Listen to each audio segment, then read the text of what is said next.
चलिए भाई लोग हम पढ़ते हैं बिलियन की सांद्रता। ये कक्षा 12 का है बिलियन और बहुत इंपॉर्टेंट चैप्टर है। इसमें से कम न्यूमेरिकल तो इसी में से आता है 6 नंबर 7 नंबर का। मोलरता ज्ञात करो, नॉर्मलता ज्ञात करो, फॉर्मलता ज्ञात करो, ये सब आता है। तो देखिए हमने लिखा है बिलियन की सांद्रता। इसमें पहला होता है प्रतिशत सांद्रता, दूसरा सूक्ष्म सांद्रता जिसकी इकाइयां ये हैं अंश प्रति मिलियन PBM, दूसरा अंश प्रति मिलियन होता है। उससे पहले प्रतिशत सांद्रता यानी प्रतिशत सांद्रता में बट्टे वाला करना है हमको। तो द्रव्यमान प्रतिशत, द्रव्यमान को किससे लिखते हैं? W से, तो W प्रतिशत यानी द्रव्यमान प्रतिशत। दूसरा आयतन प्रतिशत, मतलब आयतन को किससे B से लिखते हैं? तो V/V प्रतिशत। द्रव्यमान आयतन, द्रव्यमान को M से लिखते हैं, आयतन को B से लिखते हैं। हो गया। द्रव्यमान आयतन या प्रतिशत भी कर सकते हैं, कर लेना आप लोग, लिख भी सकते हैं। द्रव्यमान आयतन प्रतिशत, द्रव्यमान आयतन प्रतिशत। सूक्ष्म सांद्रता इकाइयां अंश प्रति मिलियन M, अंश प्रति मिलियन B। भार आयतन पर ग्राम प्रति लीटर सांद्रता यानी लीटर में सांद्रता। तो इसमें है मोलरता, पहले यहाँ से सवाल पूछता है, दूसरा नॉर्मलता है, तीसरा फॉर्मलता है। यहाँ बहुत अत्यधिक क्वेश्चन पूछता है। फिर यहाँ है भार, ग्राम प्रति ग्राम सांद्रता, इसमें पूछेगा मोलरता, मोल अंश या मोल प्रभाज। अब इसका हमने पहला लिखा है, पहला पॉइंट प्रतिशत सांद्रता। लेकिन इससे पहले पढ़ेंगे बिलियन की सांद्रता क्या है। किसी बिलियन के प्रति इकाई आयतन में, यहाँ एकांक कर दीजिए आप, प्रति इकाई आयतन में उपस्थित विलय की मात्रा। किसकी? बिलियन में विलय और विलय दोनों होते हैं ना। तो यहाँ बिलियन के प्रति एकांक मतलब एक आयतन में उपस्थित विलय की मात्रा बिलियन की क्या कहलाती है? यानी बिलियन के प्रति इकाई आयतन में विलय की मात्रा को क्या कहते हैं? बिलियन की सांद्रता कहते हैं। अब हम पढ़ेंगे प्रतिशत सांद्रता। तो प्रतिशत सांद्रता क्या होता है? बिलियन के 100,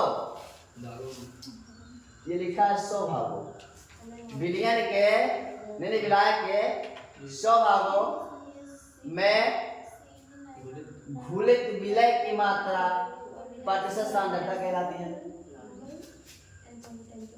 विलय के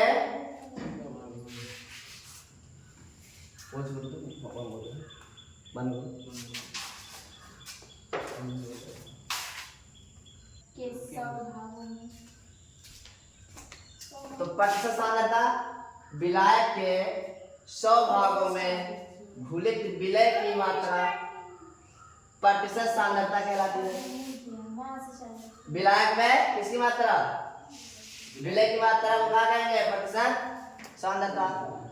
अब आ जाते हैं हम लोग, प्रतिशत सांद्रता हो गया, इसमें पढ़ेंगे द्रव्यमान प्रतिशत यानी बट्टा होगा।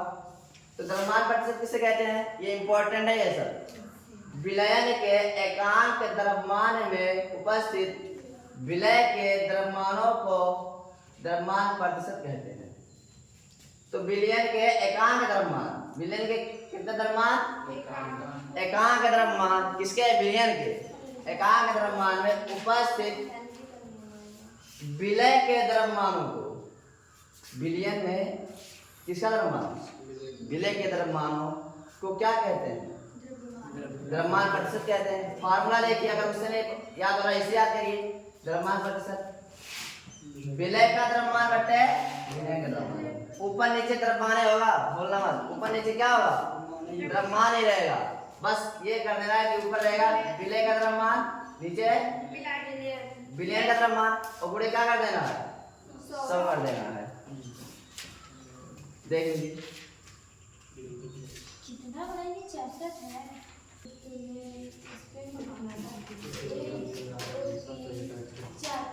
देखिए भाई लोग क्या लिखा है। इसी पिछले वाले वीडियो में हम लोग क्या, पिछले वाले वीडियो में इसी वीडियो में आयतन प्रतिशत क्या लिखा है ये?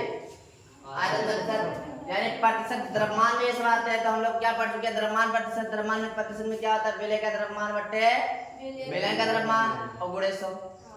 वहां द्रव्यमान आ रहा था, यहाँ क्या आयतन, तो आयतन आयतन आएगा। तो विलयन के एकांक आयतन में उपस्थित विलय का आयतन, किसका आयतन? आयतन प्रतिशत कहलाता है। विलयन के एकांक आयतन कितना, कौन सा कितना? एकांक आयतन किसका? विलयन के एकांक आयतन में विलय का आयतन क्या कह रहा था हमारा? आयतन प्रतिशत। फॉर्मूला आयतन प्रतिशत, जहाँ आयतन लिखा है ना, तो ऊपर भी आयतन होगा और नीचे भी। तो आयतन प्रतिशत बराबर विलय का आयतन, देखो है कि नहीं? विलय का आयतन, विलय का आयतन। और आयतन को किसमें? ml में मापते हैं, मिलीलीटर में। और फिर क्या लिखा है? विलय का आयतन ml गुणे 100। आयतन को किससे लिखते हैं? ये बी है, बी वॉल्यूम होता है, VOLUME वॉल्यूम माने होता है आयतन। क्या होता है? बी का मतलब क्या होता है? अभी देखिए BA हम यहाँ लिखे हैं, BA प्लस BB प्रोडक्ट क्या है? BA। तो B यहाँ पहले क्या होता हमारा? विलय प्लस विलायक, क्या बनता है हमारा? विलय बनता है। तो क्या हमारा BA क्या है? विलय है। BB